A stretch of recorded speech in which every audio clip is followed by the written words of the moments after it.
Psychology Lab. This is part 4 of our attachment style series, and today we are going to be discussing avoidant attachment style.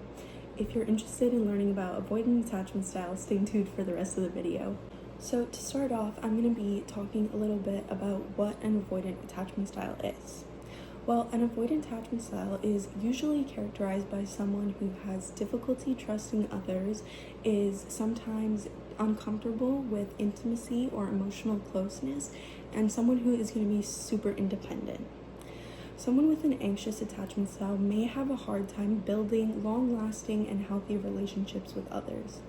That's because that lack of trust in others makes it really hard to connect with others and build those really strong, long-lasting relationships. Because if you can't trust them, you can't fully commit to a relationship, whether that's a friendship or a romantic relationship. Some other main characteristics of an avoidant attachment style is a fear of rejection, avoiding meaningful social interactions with others, distancing yourself from people in your life, emotional unavailability, and not wanting to be vulnerable with others and not wanting to rely on others. So overall, someone with an avoidant attachment style is going to be more independent, have a hard time trusting, communicating, and being vulnerable with others, which can often cause difficulty creating and maintaining long-lasting relationships. Next, I'm going to be discussing how an avoidant attachment style develops. An avoidant attachment style is usually developed when a caregiver gives limited to no emotional support to their child.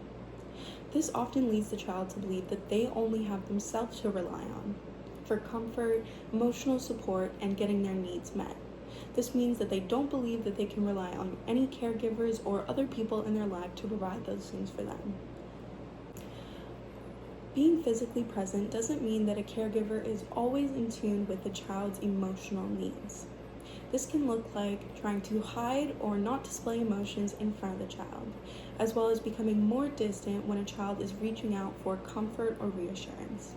This can be because the caregiver might be trying to avoid the interaction before it becomes too highly emotional. Another big factor that contributes to having an avoidant attachment style can be having a caregiver who tries to suppress or becomes irritated at you expressing your emotions. This can look like them saying things like, "You need to toughen up," or "just stop crying." These kinds of things leads the child to believe that expressing their emotions is bad and that they should just keep them to themselves and try to work through it on their own. All of these things lead to an avoidant attachment style because it teaches them that their emotions should not be shared and that they should be something that you just keep to yourself. So overall, avoidant attachment style is usually caused by a caregiver who is emotionally unavailable and isn't able to meet the child's emotional needs, and often teaches the child that their emotions are something that shouldn't be shared and should be suppressed.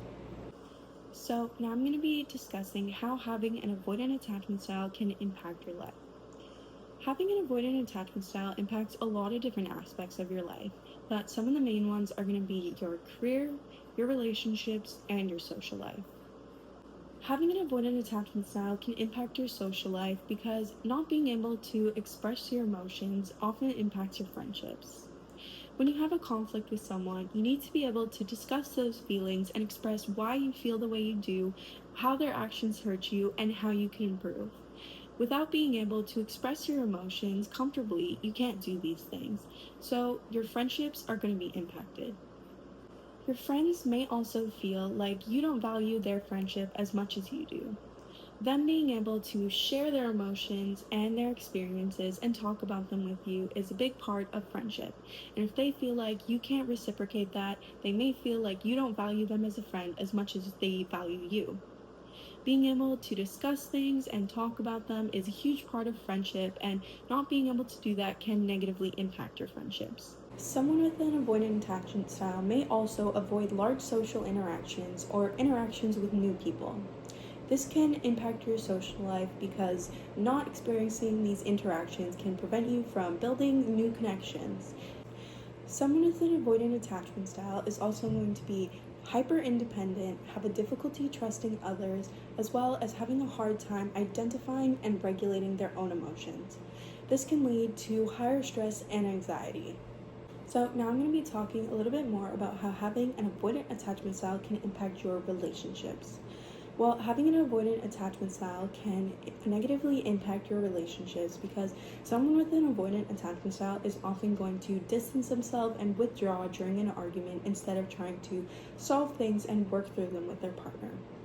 This is because they have a difficulty identifying, regulating, and expressing their emotions.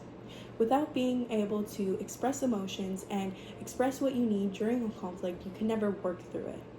This can negatively impact your relationship because not working through conflicts and just suppressing them and just trying to forget or ignoring them can often lead to resentment for your partner. And this can negatively impact your relationship in a lot of different ways. Someone with an avoidant attachment style is often going to avoid labels and commitment. This means that they're going to often get into short-term relationships instead of long-term relationships, and if they do find a long-term partner, they may end the relationship if they feel they're becoming too close or too attached. This is because they don't think that these relationships can fill their emotional needs, and they just think that they're going to get hurt in the future, so they try to stick to more short and less committed relationships because they don't think it's going to have as much of an impact on themselves. Someone with an avoidant attachment style may try to suppress or downplay their or their partner's needs in the relationship. This is because they don't want to discuss anything too emotional or too deep, so they just would rather suppress their emotional needs or their partners and not acknowledge them rather than expressing them to their partner. Someone with an avoidant attachment style may also become frustrated or annoyed with someone they view as a needy partner. This is because they can't provide that emotional support that the partner may need. They may become easily overwhelmed with the amount of validation and support that the partner needs because they can't provide that. They may be uncomfortable with the amount of emotional needs that their partner has. This can negatively impact your relationships because if you're not able to meet the needs of your partner, then you can't have a stable, long-lasting relationship with them. To summarize, having an avoidant attachment style can impact your relationships in a lot of different ways. This usually stems from the fact that they can't properly regulate and express their emotion, which causes a lot of different problems in relationships, especially romantic relationships. So now I'm going to be talking about how having an avoidant attachment style can impact your career. Well, an avoidant attachment style can often lead someone to be highly independent. This means that they may not work well with others or work well with a team. This can lead to negative effects on your career because if you can't work well with others, you often can't perform your job effectively. A lot of jobs require you to work with others, whether that be bosses and coworkers or customers. Someone with an avoidant attachment style is going to have a hard time dealing with feedback. Whether that's negative or positive feedback, they may not react well to it because they just don't do well with those emotions that come with it. Getting negative feedback may also negatively impact them because they may suppress those emotions, which can increase their stress and anxiety, which also impacts their career. They may also experience difficulty asking for help. Asking for help is super important, and if you can't do that, then it may negatively impact your career. Asking for help on tasks that you're not sure how to do is how you ensure that you produce your best work. So if you can't do that, you can't promise that all of your work is going to be the best of what you can do. They may also use work as a coping mechanism or use it to escape their emotions.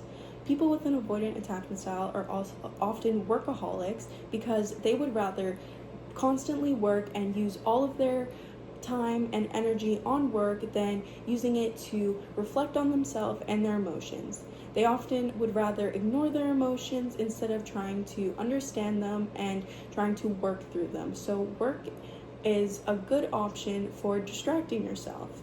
Just doing all the work you can and not using that brain power on yourself and your emotions is a good way to avoid it.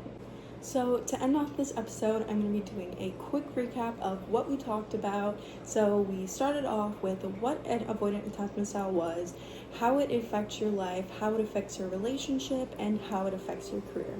If you want to learn more about the other attachment styles, check out the other parts in the series. Thanks for watching. Bye!